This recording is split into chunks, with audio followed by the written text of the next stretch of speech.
This is not a suicide note. 3 months ago, I learned of my uncle's passing. We weren't particularly close, but he left me one of his houses in the will. I was touched, but just wanted to sell it off. I am a fairly new father of twin girls, and didn't need another thing to manage right now.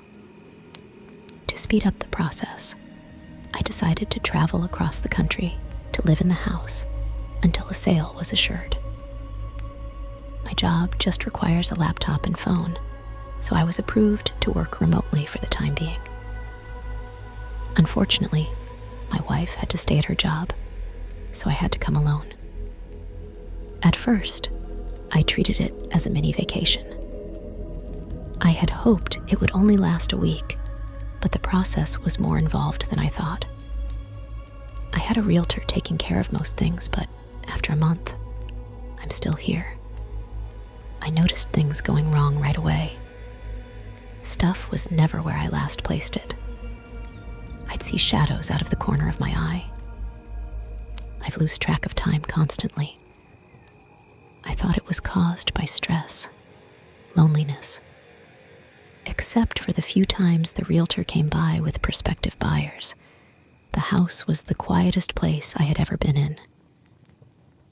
Before I completely lost my mind, the neighbor came by with a dog. She was an elderly woman who explained that she had been dog sitting while my uncle was in the hospital. Now that I was here, she thought I should take Buster, the golden retriever. I thought the neighbor might have been forgetful because she seemed to think my uncle had just passed last week. Either way, I fell in love with Buster, and his presence was exactly what I needed. I even thought it would be a tremendous present to bring home to my girls. I just hoped my wife would feel the same way. However, even the dog could tell something was wrong with the house. Buster accepted his new living arrangements pretty quickly, but would never willingly go upstairs. This was all right with me at the time. I thought it would make it easier to keep track of him. Then, Buster disappeared. Literally, 1 second he was standing right behind me as I was opening the treat jar to give him a snack. My eyes left him for just a moment to put the jar back, and then he was gone. I ran through the whole house calling his name. The kitchen was connected to the living room, and on the other end of that was the master bedroom and study. The other end of the kitchen led to a dining room, which was connected to the entrance hall that also led into the living room and stairs to the second floor. After walking upstairs, you had a choice of right or left along a balcony that overlooked the living room on one side and entrance on the other. Going left led immediately to a guest room and game room. Going right led to 2 more guest rooms and a bathroom at the end of the hall. I looked in every room and had to accept that somehow the dog made it outside, even though there was no doggy door and every door and window had been closed and locked. So I searched the surrounding neighborhood for another hour before giving up. I was thinking about making flyers when I opened the front door and heard Buster scrambling towards me from the kitchen. I was ecstatic, of course, but I just couldn't wrap my head around how I could have missed him. I let Buster sleep in the bed with me that night. In hindsight, it was a huge mistake, but it made me feel better at the time. Things picked up at work, though, and I soon forgot about all the strangeness surrounding this house. Clients called me constantly, but we were getting a lot done, and I landed multiple large contracts in a row. I was working around the clock, but I knew I'd be due a promotion once I returned to the home office. Several times, I'd get lost in a phone call or spreadsheet and suddenly find that it was nighttime. I'd be so absorbed with work that I would block out Buster whining for food or to go outside. I started to set alarms to keep track, but I had too many important clients to slow down. I was on top of the world, but my health was starting to suffer. I'd forget to eat and even sleep sometimes. There was always something else to do or someone to talk to. I even got better at taking care of Buster, better than I was taking care of myself at least. Then my good mood ended with a bang, literally. Buster was whining behind me as I finished another spreadsheet. Then we both heard a door slam upstairs. For the first time since I brought him inside, Buster ran upstairs by himself. I almost called the cops, but I felt silly with the phone in my hand. I started to doubt I had heard anything at all. And if there were an intruder, surely Buster would have been making more noise. So I mustered all the courage I could manage and crept upstairs with a frying pan as my weapon. It was dark upstairs, but enough moonlight was coming in from the downstairs windows for me to make out Buster standing in front of the bathroom. I had purposely closed every door when I last came through here, looking for the lost dog, but this door was now wide open. I flipped on the hallway light, but nothing happened. With no better ideas, I raised my frying pan high and walked slowly to the bathroom. There was no window in here, so it was pure darkness inside. I was terrified. Bizarrely, Buster just looked frozen. His tail stood straight up, and he just stood there, pointed towards the door. I tried to take it as a good sign that he still wasn't barking. That's what finally got me through the threshold and into the bathroom. The whole time my eyes had been getting used to the darkness, and the bathroom was too small for there to have been anyone there without me noticing. I started to relax when I took a step forward into something sticky. I suddenly realized that I had my cell phone in my pocket. I pulled it out and turned it on to cast some light on the floor. I immediately dropped it at the sight of the bright red liquid that surrounded my feet. I fled the upstairs, and this triggered Buster to follow. This time, I had no trouble calling the police. Thankfully, there was already a patrol car nearby, so 2 officers arrived within a couple of minutes. Their powerful flashlights cut through the darkness like knives, but they soon found nothing was wrong with the upstairs lights. Something did appear to be wrong with my pipes, though, as they called out from above that the puddle was just rusty water. Because of their insistence, I climbed up the stairs again and clearly saw a muddy brown puddle in the bathroom. The banging must have been from a pipe breaking. Both cops had a laugh at my expense, but were otherwise understanding. They even gave me a number of good plumber, though my cell phone was ruined after I dropped and left it in the puddle. I would have to use the one landline in the kitchen from now on. I let them out and promised to call the plumber first thing in the morning. Yet, as exhausted as I was, I couldn't go to sleep over that excitement, so I stayed up to draft some more important documents for my company. Before I knew it, Buster had made another mess in the living room. I was dead tired and said some things to Buster that maybe I shouldn't have, and I did some things to him that I know I really shouldn't have. I decided to do something about the stress I had been under, and I spoke to my supervisor that same morning. To my surprise, they were happy to let me have the week off as a sort of mental vacation. Just like that, all my outstanding work was taken away. With nothing else to do, I tried to focus on Buster. I played games with him and fed him a bunch of treats to make up for my earlier neglect. Then, I found the first message. I didn't notice it for some time since I had been avoiding the second floor, but I realized that I hadn't actually called the plumber. Before doing so, I went upstairs to see if things had gotten any worse. Instead, I immediately saw a message written in red on the hallway wall. It read, "Losing your mind?" For a second, I kinda did. I was scared to death at the thought that someone had to have sneaked into my house while I was there. Probably when I was sleeping. I won't bear repeating everything I said or did right after. Let's just say I hadn't become any braver since the banging. Eventually, I unlocked my bedroom door and made my way to the kitchen, with Buster leading the way. I called the police again. Those same 2 officers were able to show up, and then, slowly, we cleared every inch of the house. Yet, we found no one. Everything was locked. No sign of forced entry.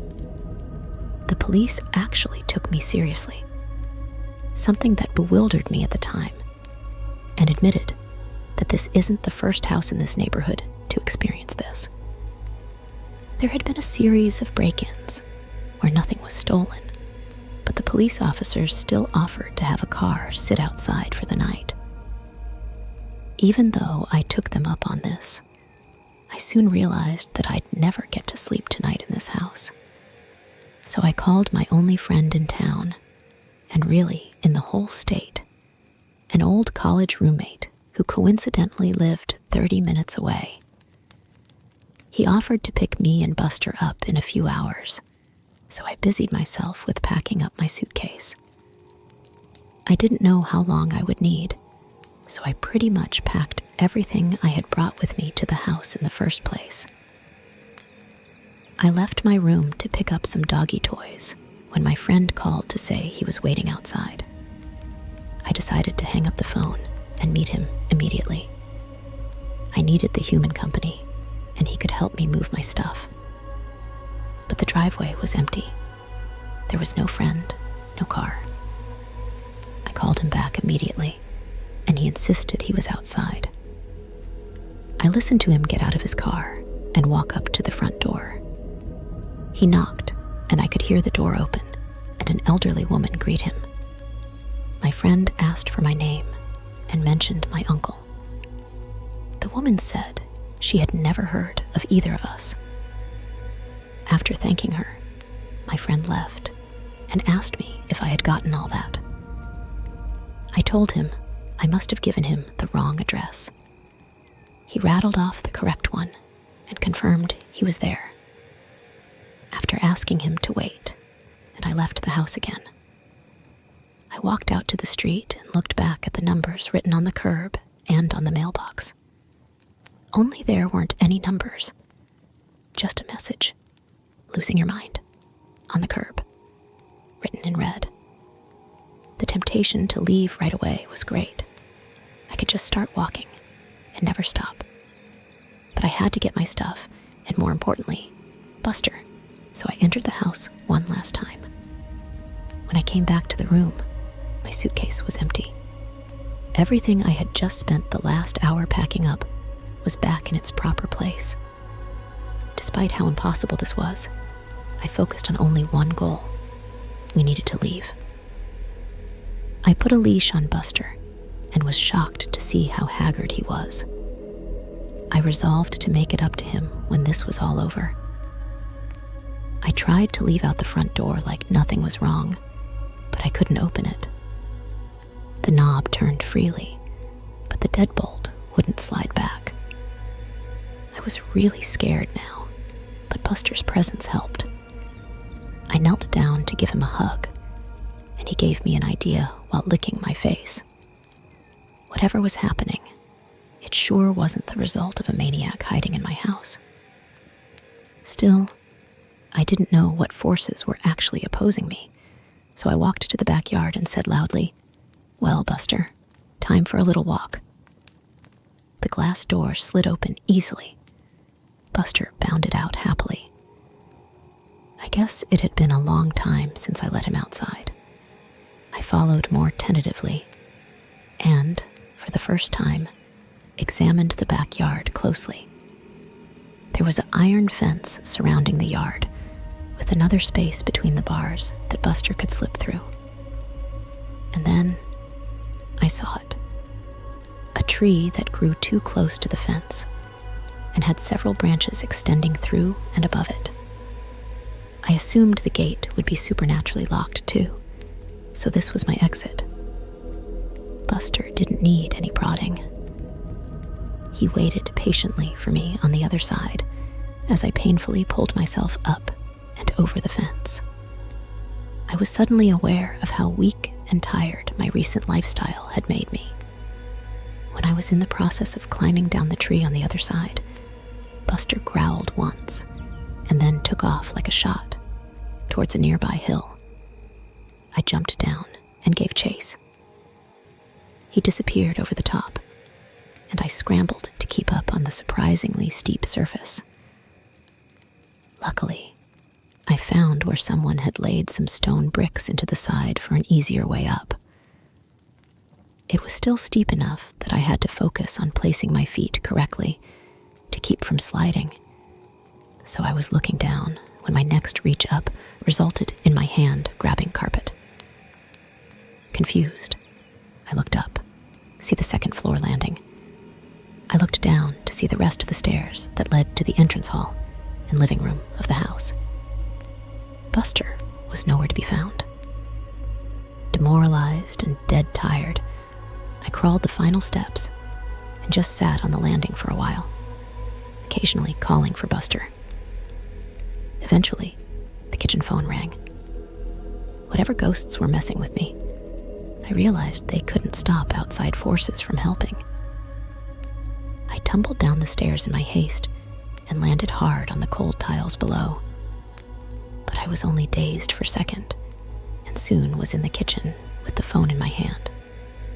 My wife's warm voice filled me with hope. She was concerned that she hadn't heard from me in a while. I couldn't recall the last time I had even tried. She was trying to tell me that my work hadn't heard from me in a week, while I tried to tell her to call the police. Her words gave me pause, though. I asked, "What do you mean? I was given the week off?" "Dear, I thought you were supposed to continue working as soon as you got there." Yeah, but they gave me a week off because of all the stress I've been under." "Wait a second. How long have I been out here?" "Honey, you've been gone almost 9 days now." My stomach sunk, but I didn't hesitate to say, "Listen, you need to call the cops. Something is wrong. I think I'm having a medical emergency." I had just been trying to come up with an excuse to limit the amount of follow-up questions, but I ended up realizing that this was actually the most likely explanation. Maybe I was just suffering from a gas leak or brain tumor. Ironically, either of those options seemed preferable than living in a haunted house. My wife asked, "Baby, what's wrong? Are you okay?" I thought I saw a shadow move out of the corner of my eye as I answered, "Yes, I'm okay. But no, I need help. There's something wrong about this house." "You aren't making any sense. Just listen to me. Call the police and tell him my uncle's name. Tell them to come to this house, and an ambulance might be needed. Please help me." "Please help you? Pretty please?" With a cherry on top.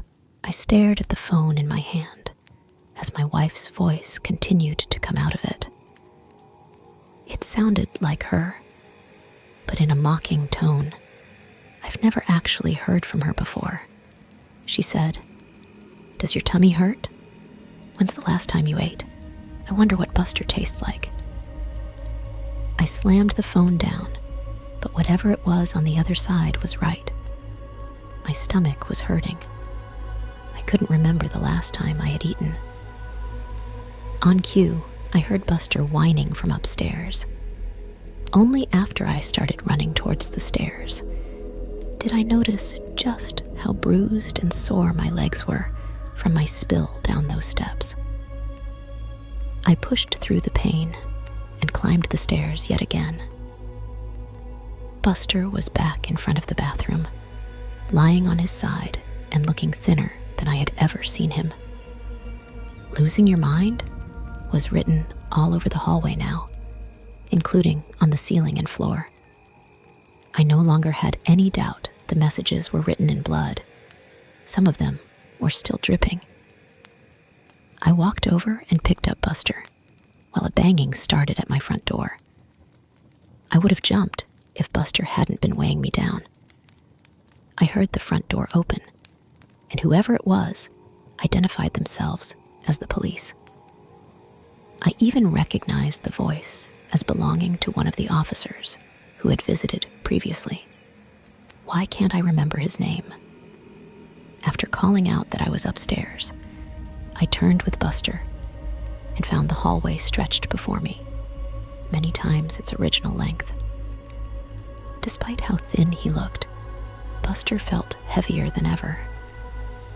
I knew this was all just some sort of trick to not get me in touch with the police officer. I thought I must have really been talking to my wife. She had to have come through with calling the police, and the ghosts just distorted the end of the call. So I started my trek back to the stairs and shuffled my feet as fast as I could, yelling all the way. But then a voice answered the police officer. A woman's voice, my wife's voice. I could hear her say, "I'm sorry, my husband wasn't feeling well. He's resting in the bedroom. Can I help you?" I screamed as loud as I could just to get attention, but it was no use. I heard the officer say, "I'd like to check up on him, all the same." Sure, come in.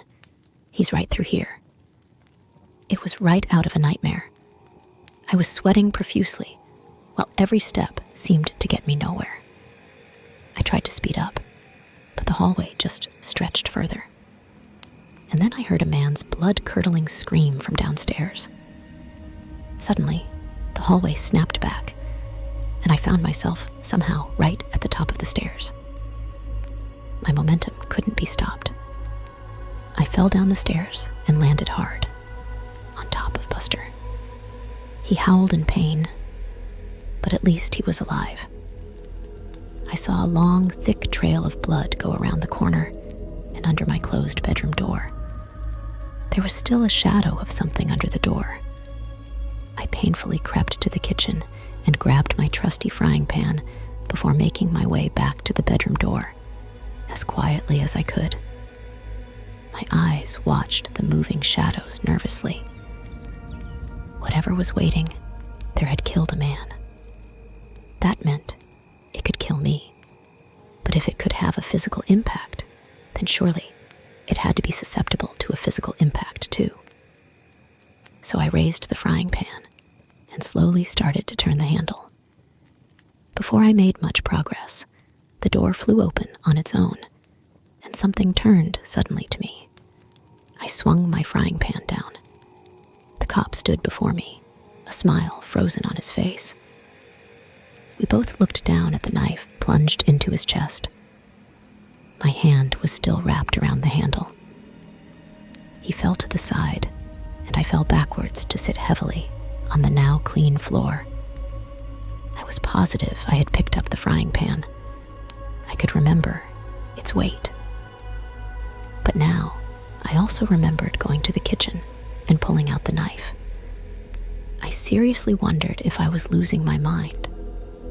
I looked down to find I had the knife in my hands again. I dropped it at once and crawled back to check on Buster. He wasn't moving.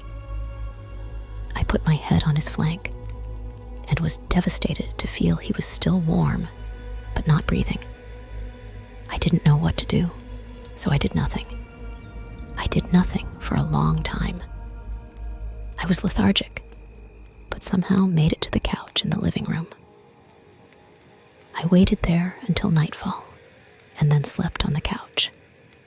When I woke up, I waited some more. I wasn't sure what I was waiting for, but nothing horrible was happening to me while I waited. I wasn't in a hurry to change that, but the bodies of Buster and the cop were still there. I needed to do something. My stomach rumbled as I finally got off the couch. That was another problem with just staying put. First things first, I found a shovel in an outdoor closet attached to the backyard porch. Digging the hole was exhausting, so I settled for just burying Buster now. I planned on getting to the cop after finding something to eat. I picked up Buster and carried him outside. His fur was still so warm. It was hard to believe he was gone, but there was no life behind his big brown eyes. I gently laid him down in the hole and got to work. Some time later, I wandered into the kitchen and raided the pantry. The house was quiet, apart from my efforts. Whenever I stopped moving, the silence was complete. I wondered if the ghosts had just been trying to make me a murderer after all. Now that their goal had been met, maybe they would leave me alone for a while. Just in time, because I was starving and didn't need any more distractions. I opened a box of cereal and had a handful up to my lips when I paused. How could I tell I was actually eating what I was looking at? What if I had actually been opening a box of rat poison? I still wasn't sure what these ghosts were capable of. I imagined the food turning into worms after it was already in my mouth. With that thought, I threw the cereal to the ground and stomped off, no longer hungry. I needed to concentrate my efforts on leaving this place. Right on cue, I walked by the front door. It was wide open. Instinctively, I made a leap for it before stopping with my outstretched hand just a foot short of the door. This had to be another trick. I could see the door slamming shut in my face, or even taking a few of my fingers with it. I could feel a breeze enter the house, but I was too scared to move. This was the most impossible situation I had ever been in, or even heard of. All of my senses had failed me before. However, my need for freedom eventually caused my feet to move. Upon slowly exiting the house, I saw the cop car just sitting in my driveway. The door was unlocked, and the keys were sitting in the front seat. My mind went wild trying to explain the situation. Maybe the cop was secretly a murderer and had killed previous owners of this house. Maybe his sacrifice helped them move on. I couldn't think of any other explanation for my good luck at the time, so I just pushed my misgivings down and got in. I drove out of the neighborhood without incident, but I had new problems. I was in an unfamiliar city, driving a cop car, with no money or other belongings on me, and I had no idea what to do next. So I kept driving. It felt good to be free of that house. It felt good to see the sun. So I kept driving, on and on. Left turn, right turn, left turn, right turn. No idea where I'm going. And then I realized I hadn't seen any other cars on the road for some time. Where was everyone? Where was I? The sinking feeling happened again, in the pit of my stomach, but also around my whole body. I sunk back into the car seat and then realized I was sitting in an armchair, back in the living room of my uncle's house. My arms were up like I was still holding onto a steering wheel. I started to cry with frustration as I stood up and screamed. How long had I been sitting there with a stupid grin, moving my arms up and down like a madman? I turned around and saw my work laptop on the dining room table. It was on and glowing at me. I walked over to it and saw that something was already written down in this post. It read, "Lost your mind? Good. Now you won't mind losing the rest." Suddenly, my fist felt weighed down. I raised it to find another kitchen knife in my hand. I dropped it immediately. I erased the message and started to type out a request for help. I ignored the screen and just focused on the keys. But I kept hitting them wrong, and another message slowly formed. I'm sorry. I've disappointed you all. For the last time, goodbye. I could have screamed again, but I noticed something had changed. I wasn't in the dining room anymore. I was in the study. I kept writing and writing and writing, and my own words started to come out. I have sent out emails requesting help. I've posted on the local police department's Facebook for assistance. And I've just tried to keep writing no matter what. This is my latest attempt to keep my sanity. Whenever I've tried to take a break, I find myself in a new room with new horrors descending on me. Once I opened the study door out to a hellish landscape and almost stepped out onto lava. I wasn't sure if it was all an illusion, but I didn't even want to have a vision of my feet burning, so I just closed the door and resumed writing. I'm not even sure this is all because of ghosts. I've been doing a lot of thinking lately, and the truth is simply that I have no idea what's going on. As I've gone over these crazy events, I've realized that I can't recall my uncle's name or what he looked like. I'm not sure I ever had an uncle.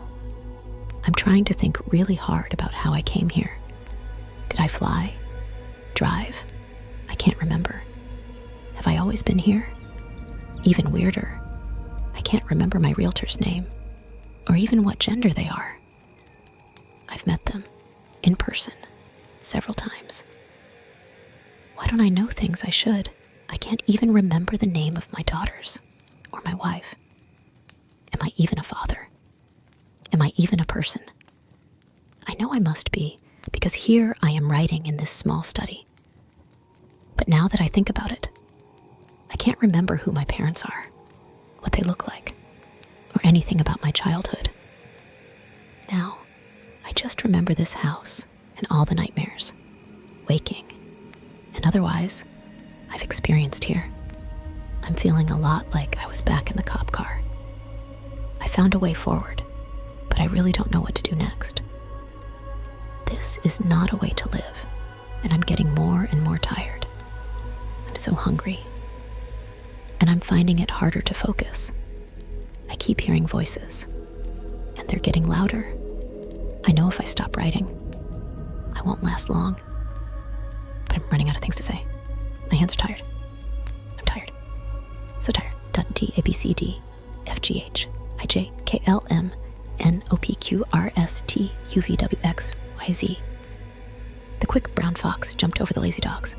I need to keep writing, but I don't know what to say anymore. What's my name? I don't know. I'll die if I stop writing. I'll die if I stop working. A B C E R G H I K L M N O Q P R S T U V W Y X A N D Z Q. Quick brown feox jumped over the lazy dogs. Dogs. Buster. I miss Buster. I wish I could pet him one last time. But was he ever real? Is anything? I'm so tired. So hungry. I need to focus. The quick brown fox jumped over the lazy goodbye. The quick brown, I'm sorry, jumped over. Pointed you lazy dogs goodbye. I'm quick, I've jumped over. Pointed the all last time lazy dogs, I'm sorry. Jumped over, disappointed you lazy. For the lazy dogs, goodbye. I'm sorry. I've disappointed you all. For the last time, goodbye.